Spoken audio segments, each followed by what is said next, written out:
Hello and welcome once again to Tech Terrain, where we talk everything agricultural on the African continent. This time around, we've got some experts to discuss the importance of animal feed, quality animal feed, to achieve optimal production. In studio, we welcome international silage consultant Richardt Venter, sharing his most valuable insights. We visit Jarren Hurwitz from Hurwitz Farming to see how things are done in practice. Of course, Team John Deere is back in studio, and we discuss the technology on offer in the animal feed space. Remember to visit the website regularly for bonus material related to the show. Let's kick off.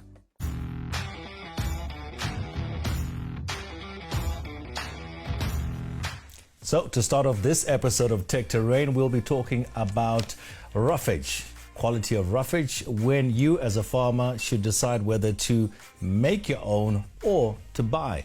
And to make all of that a lot easier, I'm joined by Richardt Venter from AgSci in South Africa. Richardt, thank you so much for joining us. Thanks, Tony. So, talk to me about the importance of the quality of roughage that you're feeding your animals. Yes, I think the first thing we must remember is that a ruminant animal, cattle and sheep and goats, are specifically developed to utilize roughage. They have a fermentation organ, the rumen, part of the digestive tract, where they are very, very good at utilizing quality from roughage. So it basically comes to the fact that the better the quality you feed, the more the growth or the production of milk or wool, doesn't matter what you're growing from these animals, the better that growth or production will be. Yeah. It basically decrease your necessity to buy other feedstuffs like concentrates and licks. So the higher the quality, the better the growth or the production from what you're producing yourself on the farm. So what's better, produce it myself or to actually go and buy the roughage? It's a great question because I think both of those industries are strongly developing. We're finding more and more roughages being sold or for sale nowadays as that we never had before.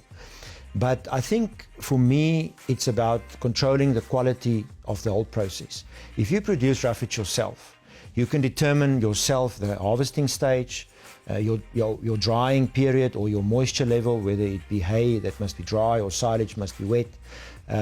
Also the way that you store it, is it properly stored, and kept. Whereas when you buy roughage, you don't always have control over that system. I think if you then buy, it will be good to just understand where it's coming from. So have a relationship with the supplier or go visit the people, and just see what the process is all about so that you know what the quality is that went into that feedstuff. The technology involved in all of this, is it expensive? Expensive is relative. Yeah. I think it's all about the value. We find that you have to sometimes invest to have that extra gain, like a lot of things in life. There's all kinds of technologies that can make roughage production more expensive, if you like, but it's all about the value. You can have two hays or two silages, compare them, the one being more expensive than the other, but the expensive one producing so much more through the animal that it actually, as a cost of gain or cost of milk production, it actually works out much less. So with reference to managing losses, how can a farmer actually produce and store roughage successfully? Managing the losses through that process is absolutely critical. Both through the production period as well as the storing period, as you say, there's challenges.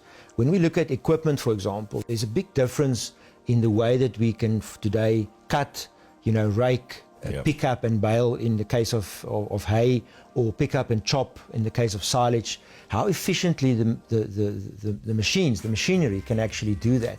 How much losses is experienced in the field. So you're not even in the hay bale or in the silage pit yet, and you're already experiencing losses. So we have to manage that. And then during storage, hay cannot lie in the sun forever. It degrades. And how many farmers today have enough store space or storeroom space to actually keep all the hay they need inside?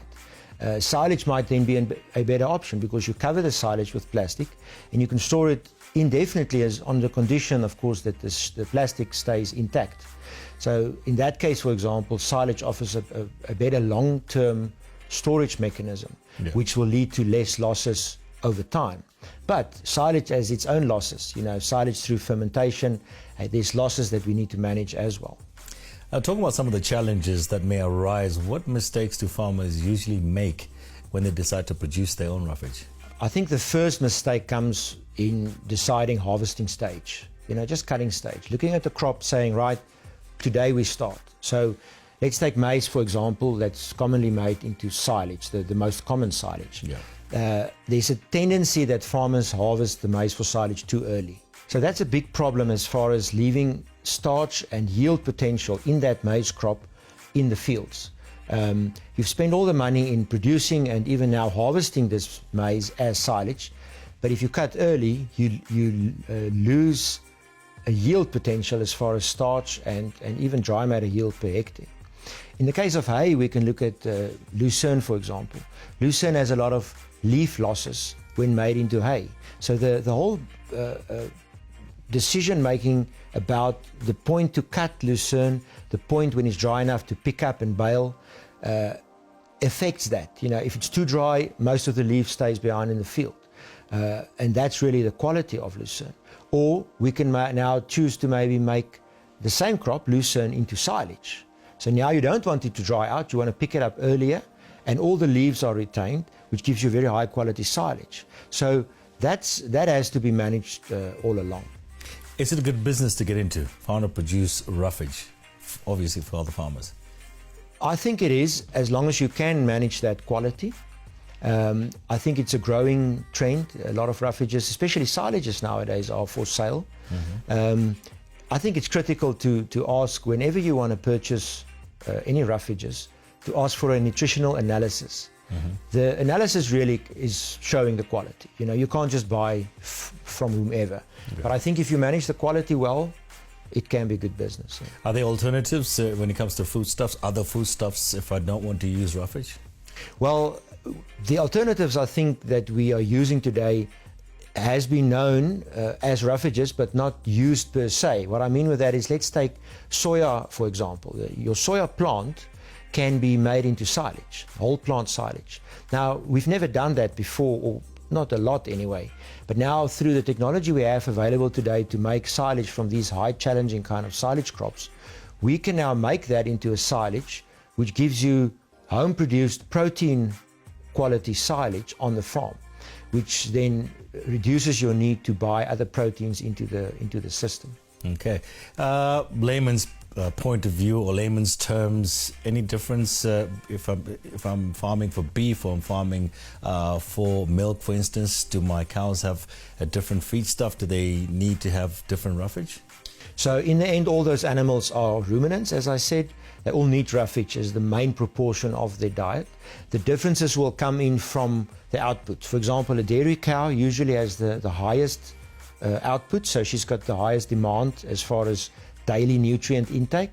And usually the dairy cow, for example, needs the highest quality and the most nutrient dense feedstuffs, including roughages, that she can find. Mm-hmm. Whereas your extensively reared ruminants, maybe through the winter kind of cattle or sheep scenario, they have much less needs, and for them it's more about survival. We call it maintenance requirements. So there you can actually use the so-called lower quality or cheaper, if you want, roughages, but it's about giving them something to just maintain body condition and maintain health throughout difficult periods. So Richardt, your word of advice for anyone who wants to get into beef farming or dairy farming at the present moment, what's the first thing you say to them?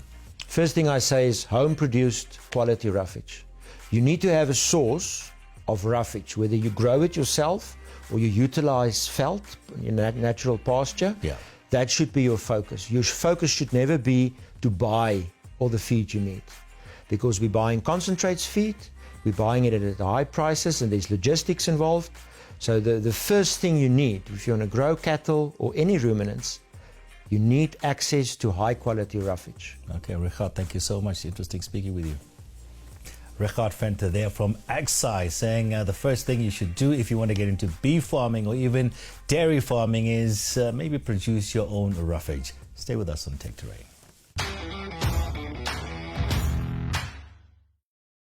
Well, here on Tech Terrain, we like to give you practical examples. So we sent our team to Hurwitz Farming in South Africa to find out the importance of animal feeds, well, quality animal feeds to that farming operation.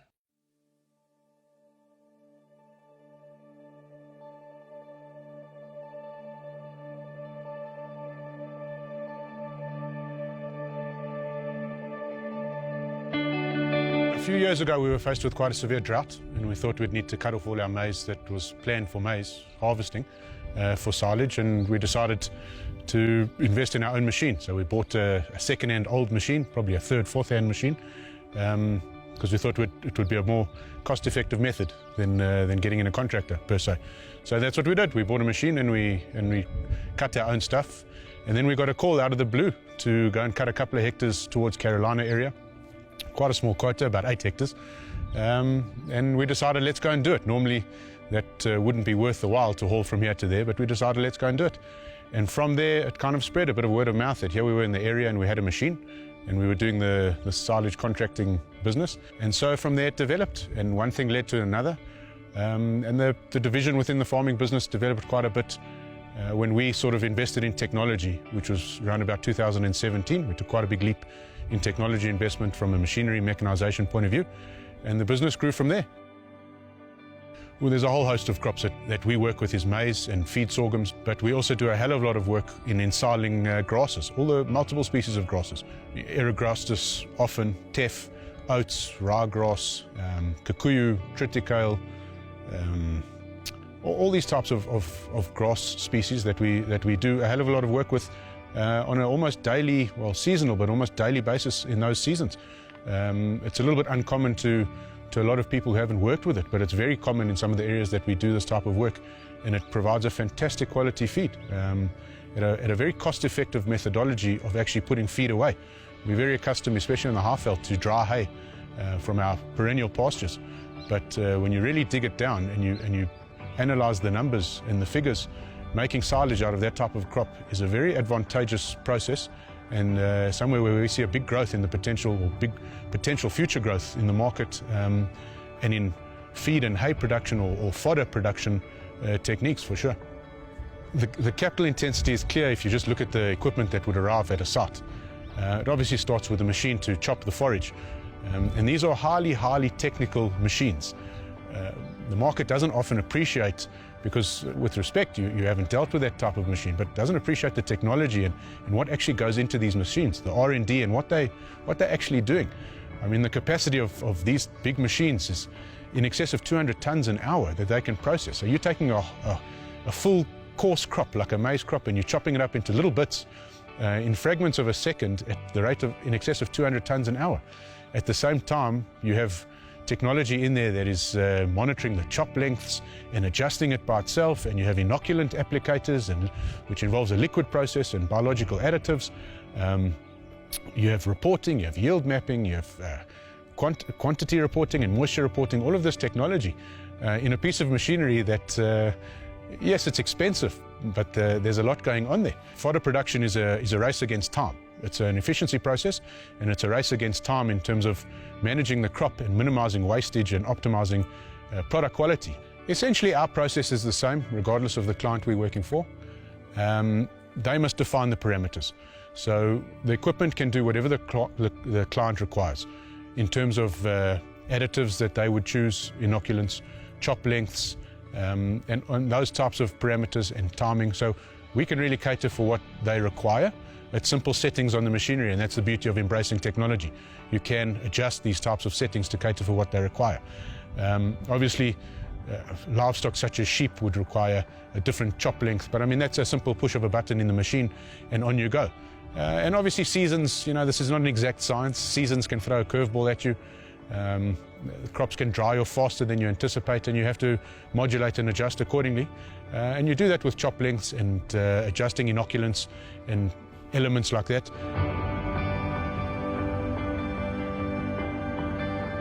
It's one of the most critical elements of silage production is having reliable and fully functional equipment. As I mentioned earlier, it's a race against time, and it's a race against efficiency.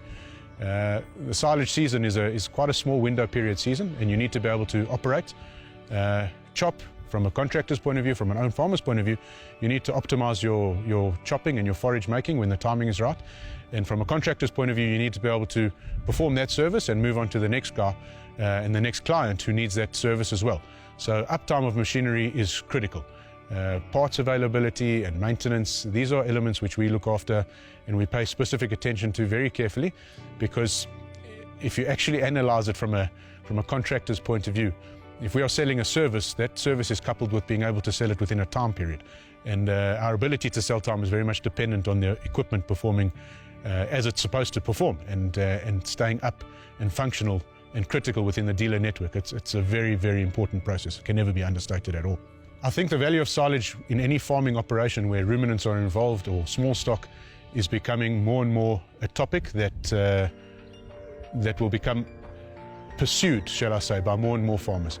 Farming is a business about chasing efficiencies. We know that. We're in a production phase, and often farmers are price takers, they're not price makers. So the ability to remain in business is the ability to chase efficiencies.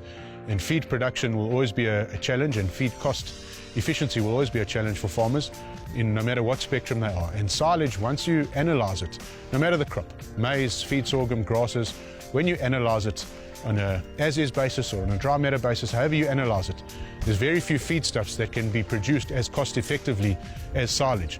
Often it's produced on farm, which saves a hell of a transport factor of trucking in feed and loads to the farm as well. So I think silage production and fodder flow and fodder banking will become very much a more embraced technique within farming practices in this country for sure.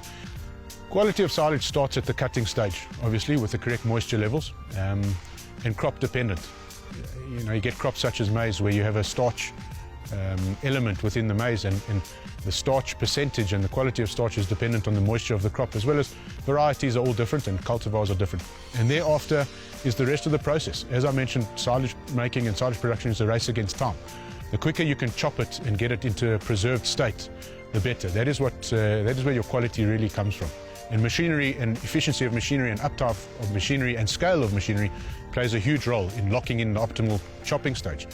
A rule of thumb or a norm within, let's talk about maize silage, is maize silage dries off roughly at 0.5% per day. Now you want to optimize your silage production at between 35% to say 45% dry matter. That's a 10% window period, which if you analyze that at 0.5% per day, one can do the numbers, and that can actually extrapolate out the understanding of what is the window period in terms of chopping forage and locking in the best quality.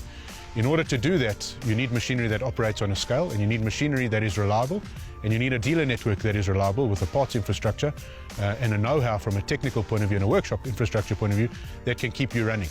Because those moisture drops on a daily basis is what can influence the end product at the end of the day.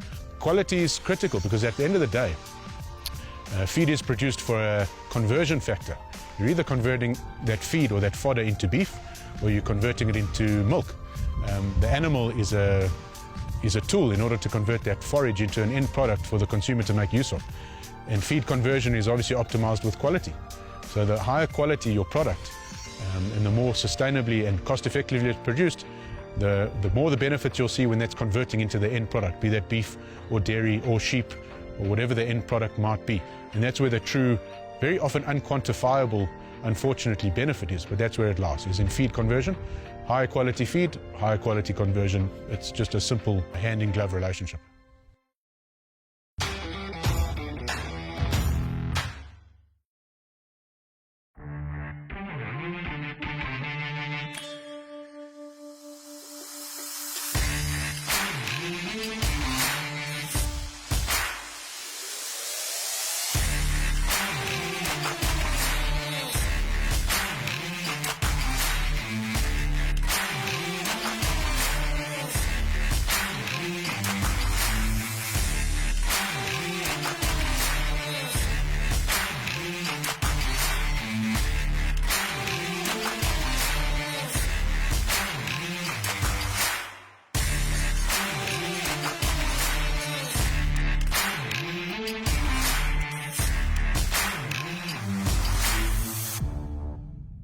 Well, it's time now to join two gentlemen from the John Deere team. They're here to talk to us about the importance of getting good quality animal feed and also some of John Deere's new innovations when it comes to animal feed.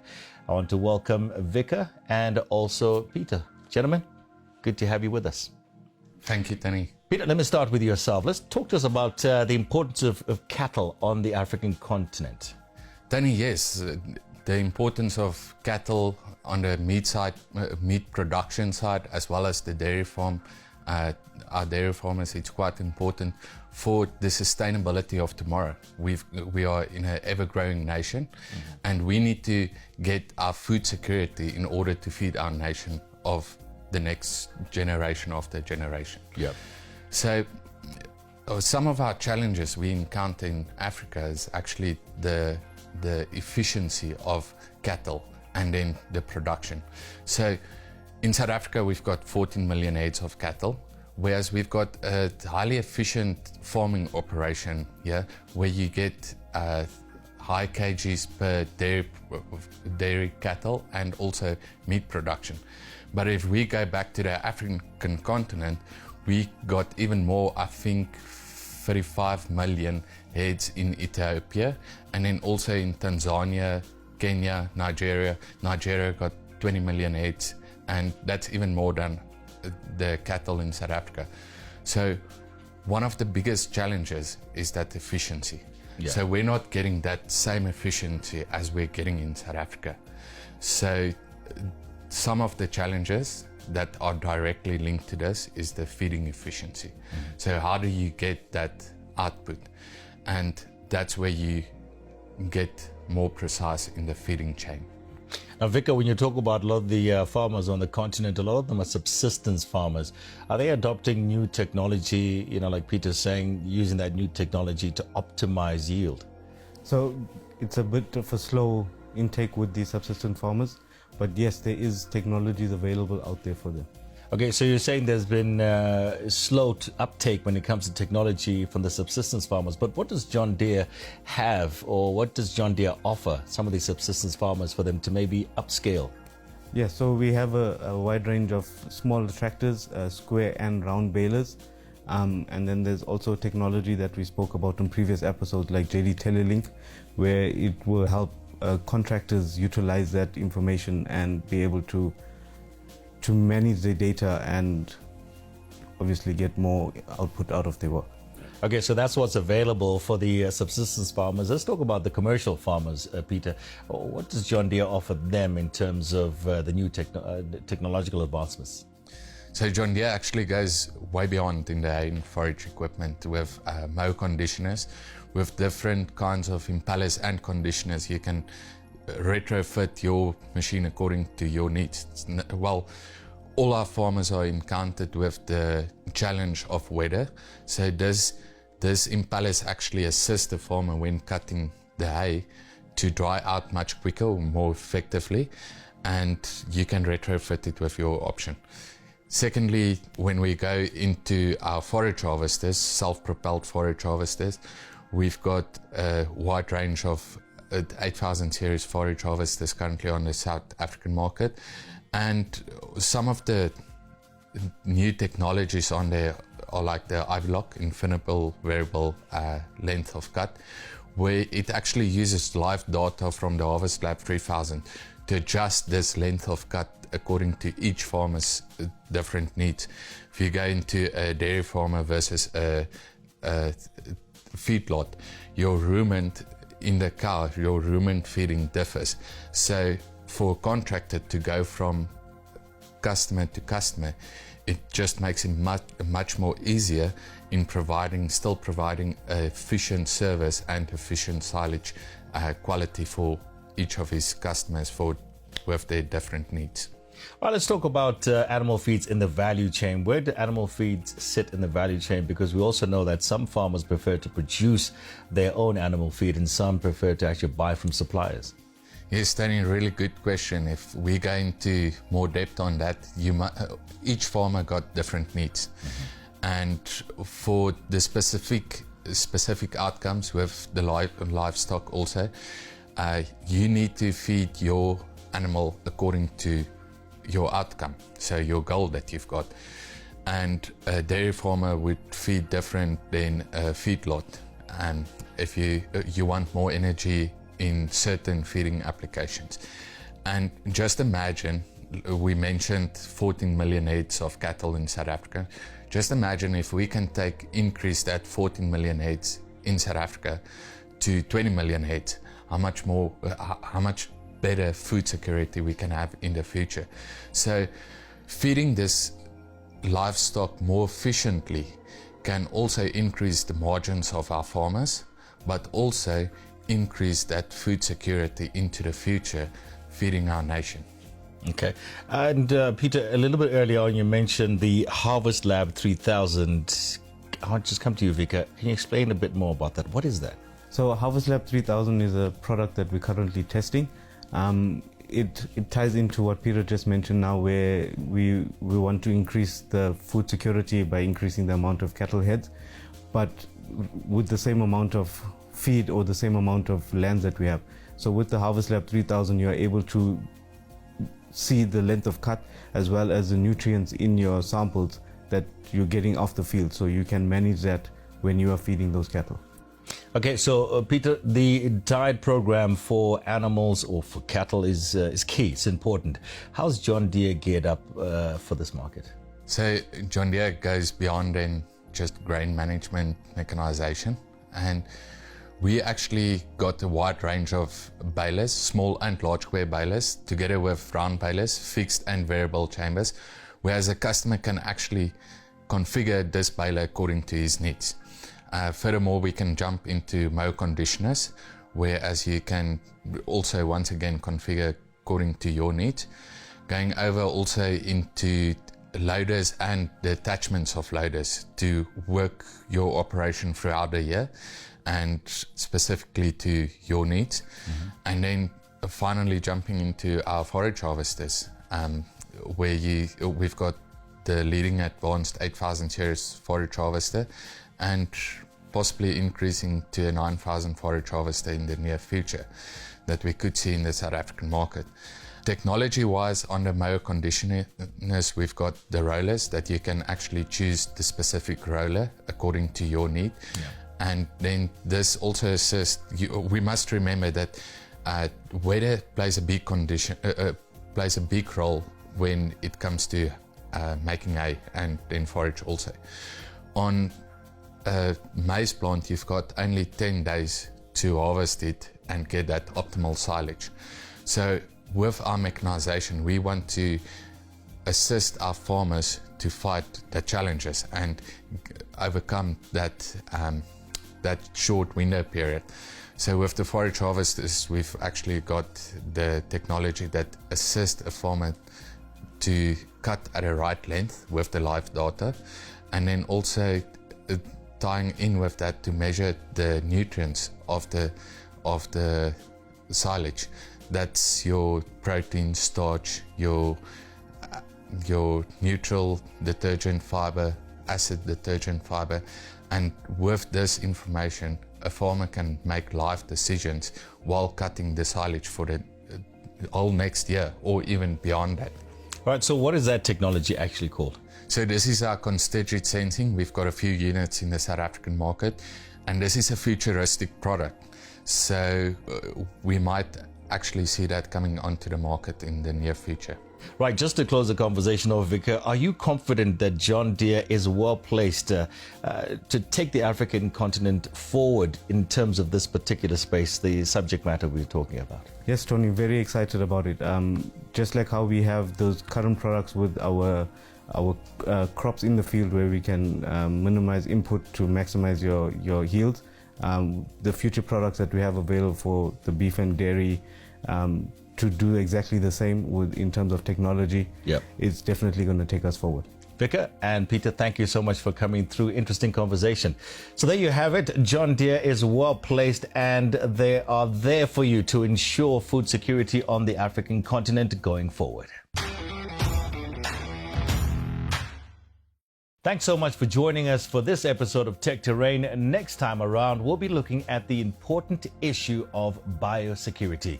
Don't forget to go on to techterrain.co.za for bonus material that we upload every single week. Until next time, take care. I'm Tony Ndoro. Bye-bye.